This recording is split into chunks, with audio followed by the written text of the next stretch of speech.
আসসালামু আলাইকুম। হ্যামস্টারের যারা আজকের 1 মিলিয়ন কোড চাচ্ছেন তারা আগে হ্যামস্টারটি অন করে নেবেন। এরপর যেগুলো অটো মাইনিং থাকবে অটো মাইনিংটা রিসিভ করে নেবেন। এখন ডেইলি সিপারে ক্লিক করবেন, ওই যে মাঝখানে উপরে যেটা, এটা দিলে আপনার ইন্টারফেস চেঞ্জ হয়ে যাবে।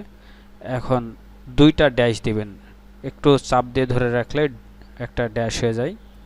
দুইটা ড্যাশ দেওয়ার পরে দুইটা ফোঁটা দেবেন, তারপরে একটা ড্যাশ দিবেন, একটা ফোঁটা দেবেন, তারপরে একটা ফোঁটা দেবেন, তারপরে একটা ফোঁটা, একটা ড্যাশ, একটা ফোঁটা দিলে মাইনার লেখা হয়ে যাবে। Thank you for watching. Subscribe করে রাখুন পরবর্তী যে কোনো ইনফরমেশন পাওয়ার জন্য। ধন্যবাদ।